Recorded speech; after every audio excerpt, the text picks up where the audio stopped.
Okay. I just want to instill some things that I've been working on, and we'll talk about a few of those things. But before, I wanted to just kind of get some personal wins. And by that, I mean, it doesn't have to be real estate related. You know, there's a lot of people on here I know well. I don't know Anthony Labella that well, but I know him pretty good. And there's people all over the country here. And I know about some of the things going on in some of your lives, but not all of the things in all of your lives. So who wants to start? And by start, I mean, please feel free to just share something, a quick win, 30 seconds or less, personal or real estate or otherwise. Yeah, I'll go. Thanks, Anthony. Anthony Labella here with, are we talking, can we say brokers? Whatever. Yeah. I'm with EXP, and I just capped. So, and this is my first, I've been at this a year and a half in real estate, 25 years on Wall Street, but year and a half in real estate, just capped. So that's pretty pumped about that. And how many months are you into your year? Your My contract? anniversary date is January 1, so I got 6 months left to. Nice. Dude, that's awesome, man. 6 months. That's Yeah. great. Congratulations. And thanks. You're in, are you in Philly, Anthony? No, I'm actually in New York, but yeah, Oh. Anna is And where are you in New York? Are you like Long up Island, Long Island? All right, cool. Nassau County. Yeah, I'm 20 miles east of Manhattan. Yeah, I know where Nassau County is. It's Okay. beautiful there. This is a great time of the year in Long Island, right? Yeah, it's beautiful. Nice. All right, who's next? Just unmute yourself and speak. Rick, I just got on. Are we introducing ourselves? Yeah, you just say your name and what your win is. Yeah. Oh, okay. I'm Teresa Zoki. I'm in Rick's organization at EXP. And I got a couple of listings recently, so just 3 actually, and getting those ready right now. Nice. Yeah. Guys, it's more important than brokerage is where you're at, just your name and where you're at. And if you want to say how long you've been in the business, that's great. Teresa's in my backyard, meaning like she lives very close to where I live. And that's awesome. We've all been, I'm saying me too, struggling with getting listings much different in the first half of the year than hopefully the second half of the year. So good job, Teresa. Thank you. That's awesome. Who's else got one? I got one, Rick. Sorry, I'm not on video. Michelle Russell, Monterey, California. Monterey, California. Got a listing signed yesterday. Woot. Going to get another listing signed today. Little price difference between the seller and myself, so we'll see how that goes. Got another one in escrow this weekend. Getting ready for build. Super excited, and so life is good. Nice. All right, that's incredible. Good to hear. Okay, who else got one? I will. Go ahead, Betty. So the month of June, I had 5 transactions, 3 escrows closed, 1 new listing and 1 new buyer sale. And I'm trying to catch up because I had a really slow start to this year and I was starting to worry about, losing my house or something. So it just freaked me out earlier this year, but I'm really grateful. They were referrals. And yesterday I was able to listen to my gut, and a buyer wanted to come out and look at multiple properties, and it's a referral source that I get, and they don't always want us to pre-qualify the buyer. But I did, and found out the guy can't buy anything in California. So I didn't have to waste my day today showing him multiple properties up to $1.8 million and find out that he didn't have any way to purchase anything. Wow. Yeah, that's Just wanted to window shop with you. Yeah. Yeah. That's awesome. All right. Well, good. Congratulations on all your hard work and keeping yourself from hard work that didn't take you anywhere. Who else has got one? Tracy, did you unmute? One. Go ahead. Yeah. I'm Tracy Fidelity in California, Santa Rosa. And I just had the month of June was the best month this year so far. It was a great month in closings. Nice. So thank you. And that speaks to your relationship with the real estate agents. So good for you. Yes. And Yeah, I love my EXP agents. Yeah. Well, this call is agents from all brokerages, not just EXP, but the great thing, Tracy, that I know about you is the reason Tracy's so successful is she brings value to real estate agents, meaning she says, here's how you can do more business. Here's how we can, help you to do the things you need to do to take your business and your life forward. So that's what I respect and admire about her. So, all right. Okay, who's else got one? I'll I go. do. Okay, Crystal. Crystal Okay. from Santa Barbara, California. Yes, Crystal Freedom, Santa Barbara, California. Yeah, I think my win is actually, I've talked to Rick about this. It's actually being able to delegate a lot of the minutia that I have on a daily basis and basically creating a team of VAs now and being super excited working with them and realizing that's what I needed to do to be able to move my business forward. So bless you. Thank you. Sorry about that. I tried to mute, but not in time. Oh. Yeah, that's awesome. She's using VAs at a high level too, and I'm really impressed with that. So that's awesome. All right, who else has a win? I do. Who's that? Cindy Cash. Cindy. Yep. I'm on Rick's team in the Bay Area / Southern California. I don't know where I live sometimes. But I'm a mentor at EXP, and one of my mentees just went into contract last week. And then I was just assigned a new mentee. So yeah. Excited. Nice. Yeah. Who's your new one? Brian. Yeah, Lindstrom. Yep. You're gonna like him, yeah. All right, who's next? I have one. Hi, Monique. Hi. I got Monique. my deal closed yesterday. Can you Well, hear me? Monique Vandenberg in Oh, yeah. Santa Clara County, California, also a retired firefighter and a Mhm. cancer survivor. Yes, sir. I finally got my buyer to accept and sign off his contingencies last night, which was a job. And then we negotiated repairs. So the deal's done. Finally, on my Folsom Nice. deal. Nice. And more importantly, though, is I won my tennis match last night, 6-0 and 6-1. Wow, Nice. Nice. So that was fun. handily. What is the market like in your area? It's still low inventory, kind of like everywhere, but prices are probably down between 10 and 20% compared to last summer. Okay. Mhm. But low inventory, so that's helping price wise. Okay. Thank you. All Okay, right. I'm gonna mute. Okay, let's see, who else? I know there's a lot of people on here that didn't speak, and Peter, it's good to have you here all the way from Crossville. It looks like you were connected for a while, and then iPhone Tina is on here. I don't know if that's Tina Taylor. Kelly, do you have a win you want to share? Sue, Patrice, Mimi? Okay, I'm hearing nothing but silence, so we'll get going. All right, so I have been honest about, I went to a big industry event in May. When was, Selena, when was shareholders? Is that May or June? It was May. Yeah. Yeah. May. So I go to this big industry event in May, and I was asked to be on a panel because supposedly I'm a top producer. And so, yeah, and I have a history of being a top producer. There has been some evidence that I know how to sell a lot of real estate. And I get on this panel, and it's just me and two ladies, and the ladies on my left and right side have been killing it this year so far. This is May now, the 5th month of the year. So we have essentially, at that point, I had 4 months behind us.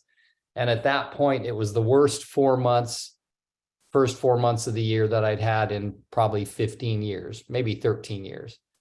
And I felt like that the most important thing I could do was to be honest to the crowd. Because these were breakout sessions at a big event, there was about 4,000 or 5,000 people at the event. And these breakout sessions had, I don't know, 200-300 people in each. What would you say, Selena? Is that about right? And so I thought that would be the best thing. Now, the two ladies, everybody got a turn with the microphone. They'd ask a question. The name of the panel was New Market, New Mindset. Everybody with me? So of course, I realized it was a new market because look, the things I normally do weren't working to help me get business. And I've talked about this before when we had, and I'm going to go back a little bit and talk a little bit more about that stuff, is that when, like the last time we did a Free Friday coaching call, we had a guy named Paul Johnston on. I mentioned him in the email, and he brought a lot of good stuff, right? And there was some information in there about analytics. He's got a coach that he's a friends with who helps people with analytics for, I think for $40-50 a month, you can get this guy to help you with the analytics so that you know where are the buyers that want to buy the most, where are the sellers that want to sell the most, all of these different analytics. And he's really dissected the market using algorithms and analytics. It's really kind of cool. I'm going to also reach out to Paul and find out about that. But what I realize is everybody's looking for a magic pill. So when the two ladies mentioned their successes and things like that, and then they handed me the mic and said, Rick, talk a little bit about the mindset that you're using to get you through this new market. And I said, right out loud, thank you so much. I am on this panel as a former really top producer. I've been a coach for 30 years. I've been selling real estate for 43 years. And I had my worst first 4 months in the last 13 years. In fact, I had only listed one property by then, one in the first 4 months. Okay. And I can't even tell you how ridiculous that is. To say it out loud just, is humbling. And it's really allows you to take a really good look at where you are and get real about it. And then I said, I'm not wasting any energy panicking or feeling sorry for myself. I'm taking all of that energy that I would put into worrying, feeling sorry for myself, or being concerned, and taking that energy and putting it into the activities that would bring me more results. Okay, that's number one thing, is what are the activities I'm doing? And I paid attention. I remember going into my office in February. Now I work from home mostly, but I went and played basketball, and I took myself to my office and I just stayed in the office all day. And I wrote that day 27 handwritten notes. I sent out 33 emails and 17 text messages. I wrote down what I did. That's why I remember the numbers so well. Okay. To this date, from February when I wrote those, one possible listing has come out of all of that work. And yet there's a bunch of stuff down the line from people who called to say thank you for the note. Then I took my son door knocking. My son is getting into real estate. I took him door knocking, and a lot of the people I wrote notes to were in that farm that we door knocked, because I used to farm that neighborhood for years when the kids were smaller. And the number of people that came out and talked to us on the porch, 3 of them came out and said, oh my God, you sent me a note in February and I've never even thanked you for it. That stuff that we do pays dividends for long, long, long after you do it. The problem is that we human beings are immediate gratification subjects. We like to know immediately that what we're doing is going to pay us dividends. That's why there's people in the world who will never take a commission job, ever. You got to understand that, right? Like there are people that could never do what you do for a living because they couldn't stomach not knowing when they're going to get paid. I think I was one of them. I mean, I wanted to be a dentist. I didn't want to be a real estate agent. I had 70 relatives in real estate already, but I got rejected by 13 dental schools, and the family was going, come to the dark side, right? And that's what I did, right? 43 years ago. And somebody, my wife and I have a joke. She's 18 years younger than me. And for some reason, she knows a lot of 80s songs that I don't know. And every time they come on, she sings 80 songs. She won't sing 70 songs. She doesn't sing much 90 songs, but man, when an 80 song comes in, she sings it. Right, Selena? Yeah. So And then she'll say things like, well, why don't you know these songs? Where were you? And I think back, so I graduated, I got my degree in 83. From 1980, when I got my real estate license, I was still finishing college, working at my mother's restaurant, working at FedEx, right? And in there, I also got a corporate job for a little while. In between there, I got a little corporate job on the side where I had to go in a suit and tie every day, things like that.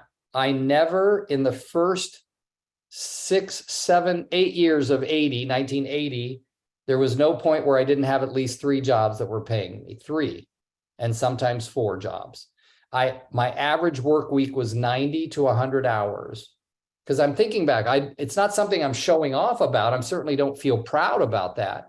But guess what I was doing? In 86, I had my first child. In 89, I had my second child. So all of these things were going on. And when I look back at why I didn't remember the music, when I would be in the car for a few minutes, guess what I'd be doing? I'd be listening to oldies, not 80s music, right? But I remember some of the 80s music, like some of the songs would come on. I go, oh, you remember that? But every song that came on had a memory attached to it. Now, why am I telling you all of this? You're like, hey, we're supposed to be on here to learn about how to sell more real estate. Well, this is the freaking come to Jesus call, guys. What I mean by that is this. I've done calls recently where I've had you go back and look at your business plan and say, can the second half of the year eclipse the first half? And maybe the second half of the year standalone can be better than any entire year I've ever had. Could that happen? Yes. I literally set a goal for myself on June 30th to do 50 million in the second half, 50 million. And I told a friend of mine that, and she said, you're a nut. She goes, why set a goal so high? I said, because then if I miss it and I only do 30 million, I won't be disappointed. Do you get that? Like, I know what I can do. I know what I'm capable of when I'm in full gear and when I'm pissed off at me, not at the world, right? Like, I know what I'm capable of doing. But what it begs the question is, when you get off this call, how are you feeling about you and where you're going? Anthony gave us a great win. He capped. He's got 6 months to be at 100%. Now, Anthony can say, I'm going to freaking ratchet it up so that in those 6 months, I kill it and I get to keep all of that money myself. Okay? All of it. Think about that. Like, this year took me, I don't even know if I've capped yet. It usually takes me a month or two. I have capped. Thank you. So it usually takes me a month to cap. And this year, I think it took me three or 4 months to cap. But the point that I'm trying to make is this. When you are all alone, what is going through your head? Is the thinking keeping you moving forward, or is it freezing you? All right. We can apply to any part of our lives. I have a gut. I haven't had a gut in ages. I don't know. I can't seem to get rid of it. I'm watching what I eat, and the gut just persists. But I know that for a while, I'm off any type of workout or running or anything. But starting Wednesday, the 19th, I'm allowed to go back full bore to everything. So I'll play basketball that day. I'll work out that day. I'll get back to doing push-ups that day. I relate that same stuff to my real estate business. What am I not doing that I'm capable of doing? And so since my 37-year-old son all of a sudden says, Dad, I'm moving back up to the Bay Area at the end of the year, I'm going to get in real estate, we started farming the same neighborhood. June was our first month. It's about 800 doors, and we did them all together, all 800 doors. We picked up about $13 million worth of leads, okay, give or take. But that's pretty good, right? I'm pretty excited about that. And then I ask people, I say, why aren't you door knocking where you live? I don't door knock. Okay, what do you do? And then there's never an answer. Okay, yes, a lot of people don't like door knocking. I do. All right. And in the absence of door knocking, door dropping is better than nothing at all. Because then you don't have to knock on the door. You can be the big scaredy cat and run up to the door, drop it, and run away. And we're taking notes at every door. And we know that the people that get mad and slam on their face, and just before they slam the door, we'll go, see you next month. And we do that to both be silly, but to remind them we're persisting. Do you get it? When people come to the door and go, oh, no, thanks, not interested, and they slam the door. Just before they slam, we go, see you next month. And maybe we write a little note, maybe we don't knock next time, we just drop, but we're still making sure they know that we're coming by every single month. Every single month. Okay, now what are we doing differently because we want to do it quicker? Now that my son got familiar with it, he's 37. He's had a career in corporate for 10 years. He knows his business. He knows how to talk to people. Guess what we're doing? This time we're starting on Friday, a week from today, the 14th. We're going to go down separate sides of the streets together. We'll keep our ears open because it's only across the street. If one of them gets into the conversation, we can come back across the street, but we'll be able to finish all the farming in half the time. Why am I so excited about that? I'm excited because we can keep doing what we're supposed to be doing and create results and then move on to other things that will create results. I'm asking you to do this. Here's the one thing, and I'll tell you what it is. Monique is one of my heroes and she doesn't even know it. She beat cancer. She got married. She had kids late in life. She has, how old are your twins? 6 years old? Yeah. So she's running around after twins. She's got a great tennis game. She learned tennis late in life. Late in life. It's like Cindy Cashin learned golf late in life. It's like there's so many people that inspire me in different ways. And then I can apply it back to what area of life I want. So look at what area of life you're failing in your opinion. Nobody else's matters. Because it's only called failure if you call it failure. But the problem is sometimes we call stuff failure and we don't give ourselves kudos for where we did win. That's why I ask you to look at the wins, like Tracy jumping in and saying, June was my biggest month of the year, right? Well, not a lot of title reps can say that right now, right? So what I want you to be thinking about is this. Number one, who are you surrounding yourself? Please get rid of the dream killers from around you. If the dream killers and the negativity is from your family, you can love them from afar. You don't have to hate them. You don't have to say you have to leave the face of the earth, but you can distance yourself. Okay, I promise you can. Number two, look at the number of hours you want to devote to what you do for a living and then fill them up with activities that create results. Period. The only difference between those who win and those who don't is what activities they focus on. And remember, they don't focus on the results. They focus on the activities. Okay? If I look at those activities I did in February, if I focus on those and I do more of them, I'll get more results. When the market shifts like it did, it doesn't allow me to get 3 leads for 100 doors, right? I'll tell you why. That 13 million in business was 6 leads in, guess how many doors? 800. 6 leads in 800 doors. But that's just the first time through.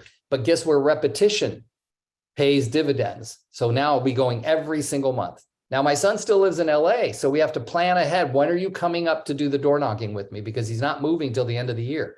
So we're planning that out. I spoke to someone yesterday who's been doing postcards for 5 months, and she only has it scheduled for 6 months. And that's what she was going to do. Look, read real estate books. Statistically, farming for 6 months does not work.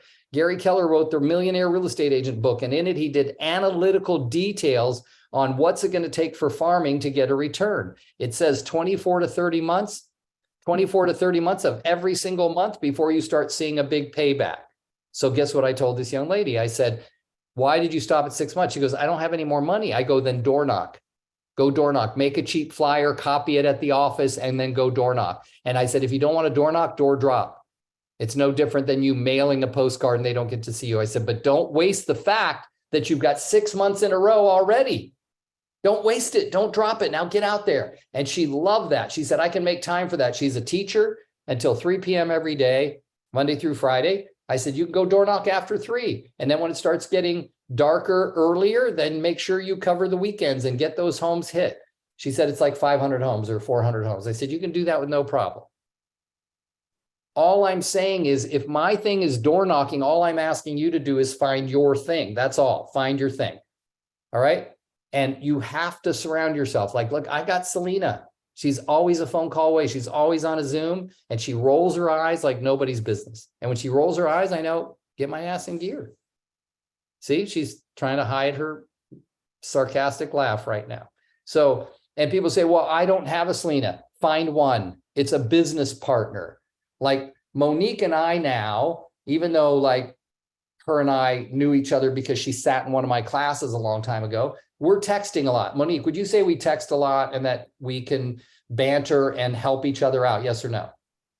Yeah, I'm always looking for some advice. I've never really had any sort of mentor in the business, so this has Yeah. been really helpful. Right. And see what, like, if you ask Monique, she'd probably say, well, Rick's helping me, I'm not helping him, but she doesn't know how she's helping me by inspiring me, by having 6-year-old twins in her 50s, playing tennis to her heart's content, right? A happy marriage. Like, those are all inspiring to me. Like, that drives me, makes me want to help her. It's my way of giving back to her for what she's giving me. But you can all find that. It's all in your area. We don't live close. We're 50 miles apart. You get it? Like, Crystal will text me and say, I got to jump on a call with you, but I get just as much out of my call with her as she does. So you have to start saying, who's my running partner? Who is my running partner? Okay. So that's the point. Like, I didn't even want to go this long on the call today because I wanted you guys all to have a little bit of a longer weekend. But here's what I want you to think about for a minute. 2 calls ago, I got out the business plan workbook. It's at the bottom of the email. If you're not getting the email, Selena, can you send them the link out of empirebuilders.pro into the chat group where they can sign up for this? I sent it to Tracy yesterday. Tracy, do you still have the link that I sent you yesterday to get your name on the sign up? I'm doing it now. One Okay, second. so you put it in. But there's a link where you can sign up to be on the email list for this call. There's also a link to watch the recordings of this call. But anyway, at the bottom of the email, there's all these links, and there's a link for the workbook, the business plan workbook.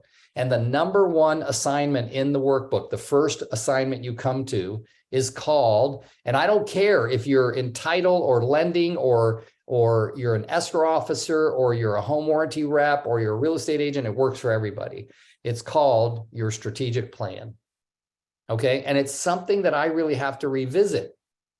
My favorite quote from Mark Twain is this one: I can teach anybody to get what they want if I could only find somebody who knew what they wanted. And that's not like, yes, we all know what immediate need is. Like right now, I could use some breakfast. I haven't had breakfast yet. I know what I want, but we're talking about a long-term want, like talking about a vision for your life. What do you want? Okay. How many hours a week do you want to be working 5 years from now? Okay. Without regard to your age, your age has nothing to do with it. That's another great Mark Twain quote. Did you know that? That this quote I heard for years, but I never knew who did it. I found out it was Mark Twain, and it's this: age is about mind over matter. If you don't mind, it doesn't matter. And so I love that. I mean, my wife and I are 18 years apart. First thing I said on date number 2 is, hey, is our age going to be a problem? She goes, doesn't bother me if it doesn't bother you. Those are the things. But sometimes we say, well, you know how old I am? Who cares? I still have goals. Doesn't matter how old I am. I still have goals. And if you're allowing your age to stop you from goals, well, it's too late. Don't ever let me hear you say that. I will smack you. I will pop you on the back of the head like nobody's business. It's never too late. And I know that because I was literally broke, living paycheck to paycheck at 53 years old. And at 65 now, I could retire if I so decided. Not that I'm gonna now that my son's getting into business, but just saying. So what I want for us is this: that we all work together, that we find the ally. The ally, that person is a dream lifter, not a dream, like not a dream killer, right? There's I know you guys probably get sick of me talking about country music, but there's a great song, and I forget who sings it, but he says, if you have a dream, chase it, because the dream won't chase you back. Right? But it is about having a dream. And what the name of that song is, the name of that song is Until You Can't, right? You can always, there's a line in there, he says, you can always put a ring on her hand until you can't, right? You can always call your mom until you can't. The song is very emotional for me because I've lost my mom, I've lost a brother, I've lost my dad. And I think about, because as soon as you lose a loved one, you start thinking, what could I have done differently? Could I have visited her more? Could I have said nicer things, like those kinds of things? So it's the same in your business.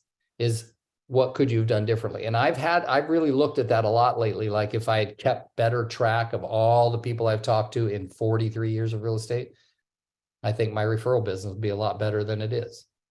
Right? But I can't focus on that. If I focus on that, I'm stuck. I'm stuck in the past. I'm only dreaming about what the future looks like.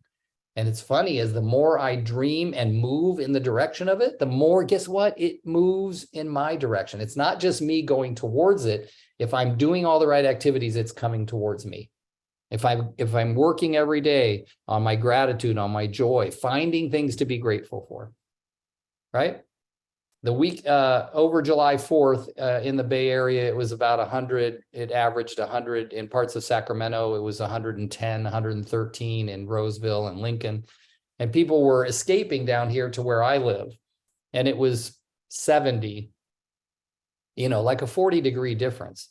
And, today it's 63, a little cool, a little overcast, but it's still beautiful here. And I heard somebody from Florida say on a call this morning, ugh, not for me. And I'm like, well, to each his own. Find your joy where you find it. And if it's not there, go find where you get joy. And I get joy out of working hard so that I can enjoy my life, right? We can't all be Cindy Cashin. So the main thing is that we really, really, really have an opportunity right now. Cindy's loving her life right now. She lives in 2 different places and she gets to play golf. So, and I say that with love, Cindy Cashin. So I've known her since she was 15 and she's 50 now. No. Yeah, I wish. So here's what I want you to think about for a minute. If we look at our days and we say, okay, I've got a birthday party for my nephew coming up. I've got to fit that in. I've got a vacation coming up. I got to fit that in. If you get all the big rocks out of the way, you have to allow that strategic plan that I talked to you to guide your days. The strategic plan is, what does my life look like 5 years from now? And then you work towards it. What does my business look like? If you look at the strategic plan in the workbook, Selena, could I ask you to pull that up and share the screen with you? Because it's the question, there's 9 questions for the strategic plan. What does my life look like 5 years from now? What does my business look like 5 years from now? What does my life look like 1 year from now? And my business. And what does my life look like 6 months from now?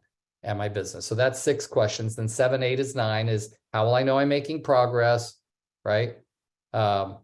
What's the biggest pain in my business right now? There's 9 questions that I want you to go over so that you can recalculate the last 6 months of the year. Today's only the 7th. So we essentially have 6 full months less 7 days to really create beauty, mastery, right? Amazing, amazing results that we can get, right? So look right here. There's the strategic plan. Now, I want to say one thing about the strategic plan. A friend of mine knew a guy who owned a personal development company. And when the guy that owned the personal development company died, they found in his notes a 500-year strategic plan. 500 years. All right. So you can pick what you want for your strategic plan. It could be 20 years, 10 years, 5 years, whatever you want. You can go 20, 10, 5, 3, 1, and 6 months, whatever you want. It doesn't have to follow this booklet exactly, but damn it, at least have one that says what's going on 5 years from now. Let it guide you, right? Okay, now what do I want? What do I want to achieve in my business in 5 years? And what do I want to achieve in my life in 5 years? There's some really great things in this business plan workbook. That's why it's one of my favorite. There's personal objectives and stuff like that you'll see if you worked out. But get to that. So show us questions number 7, 8, and 9, Selena. Look at 7 and 8, 9. How will I know I'm making progress? You got to have benchmarks. What's the biggest pain right now in my business? Guess for me, it's consistency of lead generation. That's my biggest pain. Not lead generation by itself, but consistency of lead generation. And what is going really well for me in my business right now is my farming. Yeah, we'll post the link. Selena, can you post the link for the workbook? Now, that's I know the answers to this. How will I know I'm making progress? By business that is coming in as a direct result of my activities, or even better, an indirect result. Have you ever said something to someone, and I want somebody to come off mute and answer, please. Have you ever said something to someone and you meant it to be funny, or or some conversation piece, but it hurt them. Let me know if that's ever happened. You actually ended up hurting their feelings or hurting them by saying it. Somebody say something. Yep. Yes. Okay, good. Do you know what that's called? That's called the unintended impact of your words or actions. That's what it's called. I had to learn that because I've done that. I learned it from a coach. The unintended impact of your words or actions. Okay, and it's usually your unintended impact is usually negative. But when real estate, if I go out farming and nothing comes from it immediately, but all of a sudden my phone rings and some guy says, hey, Rick, remember me? I need you to help me sell my house. That's called the unintended impact of your activities. Because the universe and God align to give you rewards when you're doing what you said you do. Even if I'm lead generating by farming and all of a sudden I get a lead for a listing somewhere else that has nothing to do with my farming, that is a reward for me doing the activities, meaning my words are matching my actions. Make sense? And I've talked to thousands of agents that have had the same thing happen. Like go out and when Betty and I met for lunch a few months ago in what month was that? That was March, I think. No, it was May, early May. When Betty and I met for lunch, she said the same thing, that she was busy helping seniors over here, and then somebody over here gave her a referral. Like nothing to do with that, but because you're out there doing the right things, this happens. Spreading value, spreading love, spreading joy, and spreading gratitude. Value is so important. The lady I talked to yesterday about the 6 months of farming, she was telling me that, you know, she doesn't know what to say to people when they say they're not ready to buy yet. I say, first thing I say is, great, may I keep in touch with you and make sure you know what's going on in the market as you proceed towards the day that you'll be buying. She goes, well, where'd you read that? I go, I didn't. I've been saying it for years. I can't even remember where I learned it. Like, you gotta know your business. I don't care if you've been in 6 months, right? Like Anthony Labella just said he capped. He's been in the business a year and a half, but 25 years on Wall Street. I'm sure he's got people around him where he's going, oh, that's a good thing. I'll say that again. I'll do that. But are you really accessing all the help you have available to you? You never know until you open your mouth and ask. All right, that's the problem. Humanity in general, all of us, no matter what our behavioral style, don't like asking for help. We just don't like it. We feel like it's a sign of weakness, and we feel like it'll offend somebody or bother them. Enough. Just ask for help. Okay? Main thing I want you to know is at the bottom of the email that you get about this call are so many resources for your business. And I'm daring you to go into that email and click on those links. Look at that. That's the email that I send. And every one of these is a link. They're at the bottom right there. And I urge you to click on each and every one of them.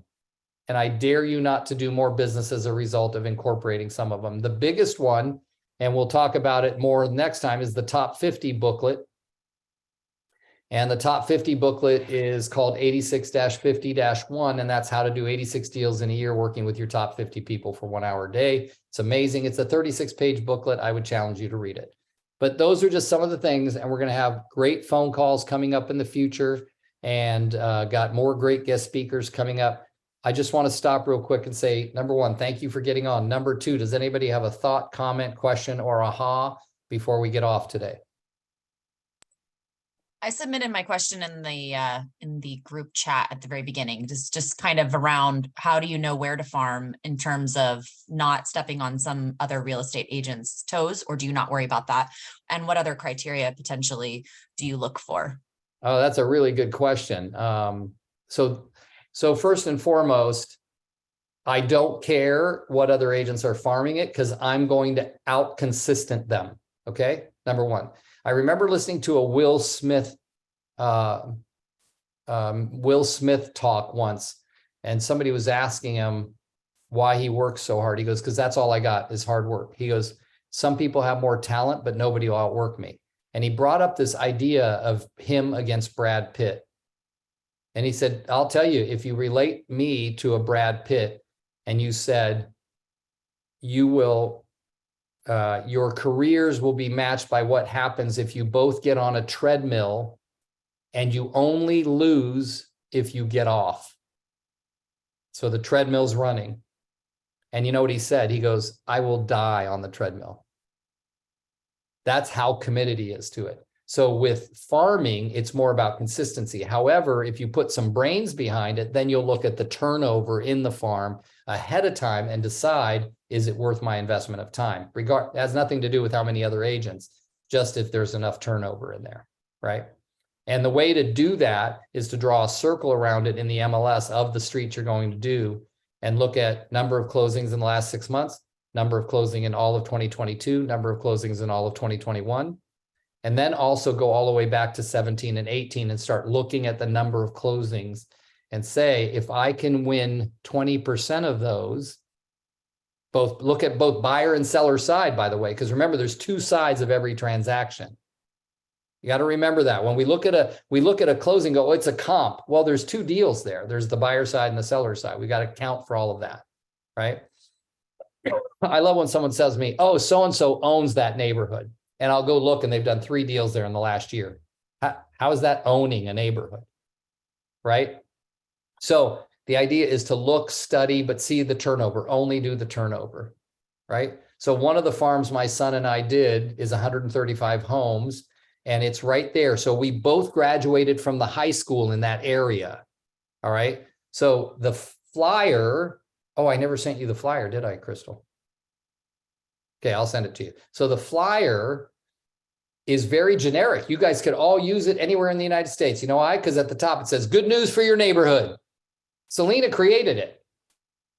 Good news for your neighborhood. And it says inflation is dropping, which means interest rates will drop. There's inventory is low. Selena, how can we share the flyer with them? Can we? Okay. Of course you can. She's a fucking genius. Oh, Hold, please. on this call. So that part can be used by anybody. And then what I did when I went into the area is I printed the comps on the back of that flyer. That I could change the comps for what areas. So the first area that I went into was 135 homes that were built in 2000. So my boys were already 14 and 11 by then. I didn't farm that area, but it's right there in our backyard. The reason we picked up that farm was because its average sale price in there is 2.8 million. So we knocked on 135 doors there. We got one really good lead that will be one sale for 3 million and they'll purchase for 4 million. That's 7 million for one lead, right? Not bad. That's not going to happen all the time, but my son was ecstatic about it, right? Now, here's the thing.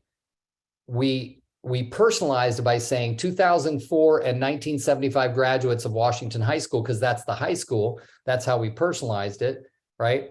And we looked at the numbers.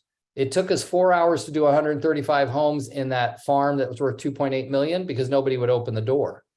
We walked down one side and we roll up the flyer, put it between the doorknob and the door. When we were walking down the other side, guess what? Flyer was already gone, which means they opened the door and took it.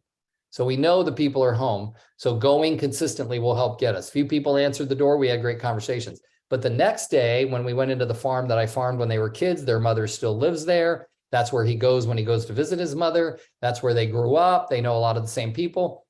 It took us, in 4 hours, we were only able to do 70 doors. And why? Because everybody wanted to talk. Not about real estate. They just wanted to talk. Hey, didn't you go to school with my brother? Didn't you go to school with my son? Like that kind of stuff, right? So the more you do that, the consistency is huge. Go ahead, Selena. Sorry. So I'm going to add a real quick note for anybody who opens that in Canva and utilizes it. You'll see a QR code there, and that leads them to our KV Core for a market evaluation, right? A home evaluation.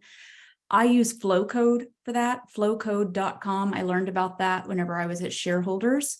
The reason I use that for anybody who's interested is Flowcode allows you to create a QR code that lets you tag it.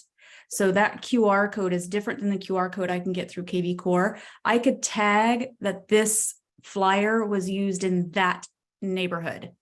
So now I have very specific lead source of which neighborhood they door knocked. Told you she's a genius. Yep. Flowcode, yes, flowcode.com. Which I love because I want to know exactly which neighborhood they door knocked, that someone scanned that code that came into our KV Core.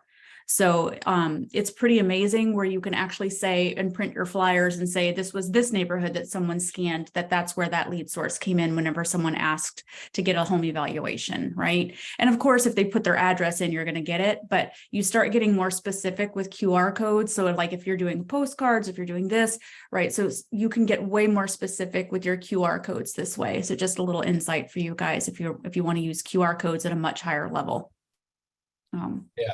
Oh, you could even date it. So like if you're door knocking regularly, you could put that this QR code was from week 1, this QR code was from week 2, this QR code was from week 3, and you start realizing that it was your 3rd time of door knocking where it was finally coming through, right? So you can start getting really specific on how many times. So Crystal, yeah, so you can tag them. You can start getting really specific. It was the 3rd time you actually did it that you got somebody. You're like, okay, it takes me 3 times before somebody actually does something with my flyer, right? So just start if you're a nerd like me and you like the analytics, there you go.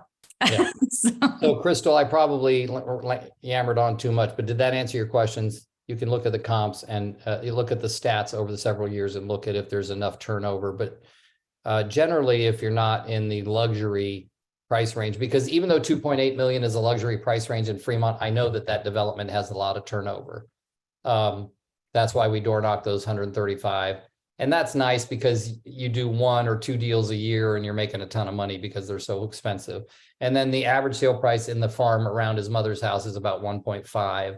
And that's not bad either anywhere. I mean, because when I started in real estate, those houses were like, when I bought in that neighborhood in 1989, it was like 280. So anyway, so lots of good stuff there. Any other questions about anything I said today? Ahas, comments, thoughts? Nope. Well, so sorry. Yeah. The question, the follow-up, just because again, I am still new to real estate, is are we looking for more turnover in that neighborhood? So like a neighborhood that has more turnover is a better place to farm, or because there's been so much turnover, you don't? I'm assuming it's when there's more turnover, but then I'm looking for, I maybe just want to like, this might be a breakout conversation. No. Last year on these phone calls, I did literally 4 calls in a row about door knocking where we Okay, I can look back kind of too. door knocking, every kind of farming. But Okay. no, it's not a bad question. It's a great question for this, and we'll talk more about it. In fact, I'll make the next call about that. But yeah, more turnover is better. Better chance you got more, but your consistency is what's most important. I want to say one quick thing. Depending on what's possible for you to complete yourself, if you do 1 time every month, you're going 12 times a year. But if you have a small enough farm, and I would say 300 to 500 would be the max. If you went once every 3 weeks, that's 17 times a year. That multiplies how quickly you get business. Okay. So if you go once every 3 weeks, that's tough to do. And people don't stay consistent. So don't start something that you won't consistently do. Got that? Okay, Tom. Tom Costello, sir. Sorry, Rick, had to unmute myself. What percentage do you look for in turnover? Is it 2%, 5%? I know everyone has a different idea of what's good turnover. What's the minimum threshold that you look for, and what do you stay away from? Everybody answers that question differently. If I say there's 10 deals in a year in there, okay, I want to be able to capture 20% of that, okay? And if that's enough, in other words, if that's going to give me an ROI, meaning a 2 to 1 ROI minimum on what I'm spending versus what I'm getting, right? And I think I spent $200 or $300 on flyers for all of that farming. You just 1 deal every 5 years is going to pay way more than that, but that's not my intent. But yes, so I like to use 20%. If I can win 20% of that turnover and it'll pay my ROI, it's good enough for me. Okay, well, yeah, it's really not a financial investment. It's really your time. You're Right. knocking is taking time. But Right, but if you like get 20% of the homes that are sold in a year.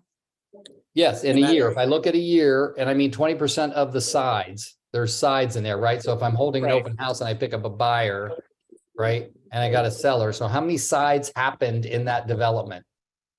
Okay, not just listings, but how many sides happened in that development? Okay, So cool. every listing that's sold is 2 sides. That's how I like to count it.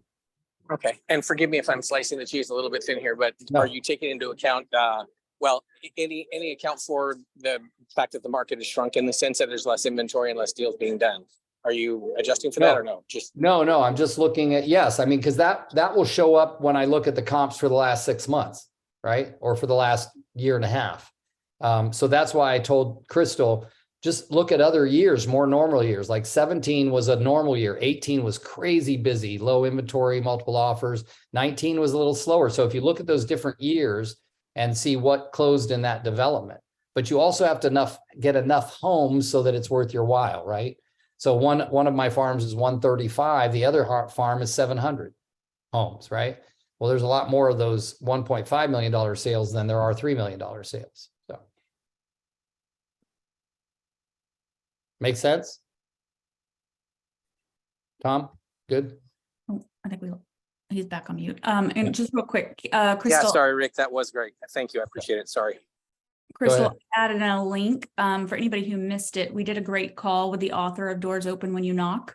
So I added the YouTube link there. That was- Awesome. yeah, that was a really good call. Oh, that's right. it Awesome. was, Yeah. Yeah. Thank you. Awesome. That's Thank really you. amazing. I'll definitely watch that. Oh, Yeah, and you can reach out to him too. He's amazing. You could just reach out to him. Tell him Rick Gios sent you. He's a great guy. So I just want to jump in really quick and say that Paul Johnston from last time was amazing. I reached out to him right away. He is a wealth of information and goes above and beyond, and he's such a great resource. And I don't know if you guys remember the letter that he showed on his presentation that got some really good response from a neighborhood that somebody had just sold properties in. He actually sent that to me, and it was a little above my design features on Word. And when he sent it to me, it just made my day. Aw. nice. I love hearing that, Betty. Thank you. All right. Well, let's all go out and make a difference in our own lives and our own business. Please, if you do that, then you can start making a difference in other people's lives. Start with you. Love you guys. See you next time.